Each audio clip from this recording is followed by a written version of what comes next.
वंदे पुरुषोत्तम। परम प्रेम में श्री ठाकुर जी के एक भक्त हुए अतुलदा। एक दिन उन्होंने श्री ठाकुर जी से प्रश्न किया कि एक परमात्मा हर जगह है, फिर भी विभिन्न क्यों है। श्री ठाकुर जी ने कहा कि जैसे एक पिता के 5 लड़कों में विभिन्नता रहती है, पिता से ग्रहण कर माँ सृजन मुहूर्त में जिसका जिस प्रकार से परिमापन करती है वह वैसा होता है। परम पुरुष जिस प्रकार हैं उसी प्रकार है आद्या प्रकृति, योग माया या महामाया। जो महामाया है वही महामात्ता भी है। पॉजिटिव और निगेटिव के योगायोग द्वारा इस रूप में रूपायित हुए हैं। संध्या मंत्र में है स्व अयन अस्थूत वृत्त विधान तपस्याय गति और अस्ति अधिक ज्ञात हुई। स्व माने पुरुष है और वृत्ति मानो प्रकृति है। दोनों में आकर्षण है, नज़दीक आता है और पुनः दूर हट जाता है। ऐसे खिंचाव आकर्षण विकर्षण के द्वारा कितना कुछ हो चुका है, हो रहा है और होगा, इसकी कोई सीमा नहीं है।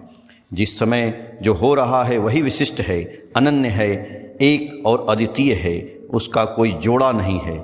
लीला में है यही नित्य नूतनत्व। इसीलिए विभिन्नता तो होगी, फिर भी इस विभिन्नता में जो उस एक को मैथमेटिकल मेजरमेंट गणितिक परिमापण से अवलोकन करता है, उसका वह अवलोकन सार्थक होता है। एकत्व समझता हूँ पर बहुत्व नहीं समझता, ऐसे ज्ञान को अधूरा ज्ञान अर्थात मूक ज्ञान कहते हैं। फिर बहुत्व समझता हूँ, एकत्व नहीं समझता, ऐसे ज्ञान को मूढ़ ज्ञान कहते हैं। इसमें मीनिंगफुल एडजस्टमेंट, सार्थक नियंत्रण नहीं होता है। नवागत एक भाई ने बोला कि सृष्टि भगवान की लीला है, पर इधर तो मनुष्य का प्राण निकल रहा है। श्री ठाकुर जी बोले स्व अर्थात सत्ता यदि वृत्ति की कैदी बन जाती है तब तो प्राण निकलेगा ही।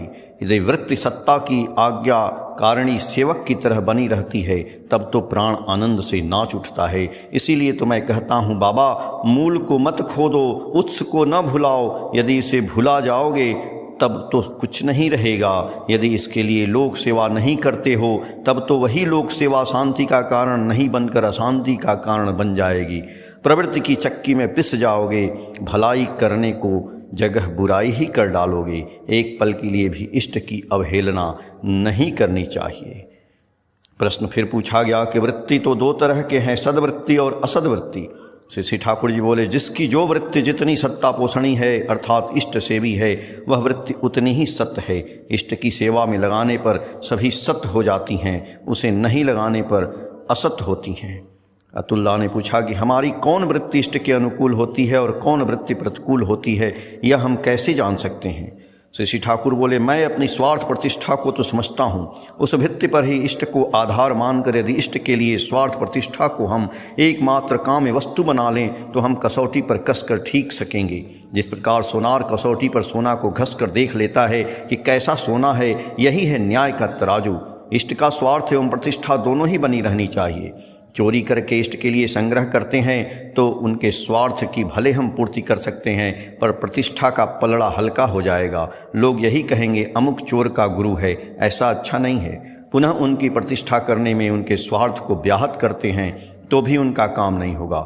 इष्ट प्रतिष्ठा के उद्देश्य से किसी जगह अस्पताल खोलते हैं और उसका दायित्व यदि इष्ट पर छोड़ देते हैं तो भी उनकी प्रतिष्ठा नहीं होगी। उस समय परिस्थिति और भी गंभीर हो जाएगी। इसलिए बैलेंस वे, साम्य संगत रास्ते से दोनों दिशाओं को देखना होगा। इष्ट स्वार्थ प्रतिष्ठा ही संसार समुद्र का एकमात्र कंपास दिग्दर्शन यंत्र है। यह साथ में रहने पर किसी भी दरिया के बीच क्यों न चले जाओ, दिशाहारा नहीं होगे। घर का लड़का पुनः घर लौट आएगा।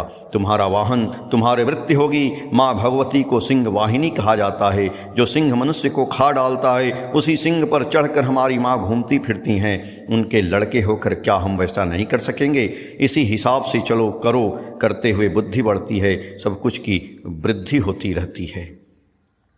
7 जुलाई 2019 पेज संख्या 17 और 18 से। जय गुरु।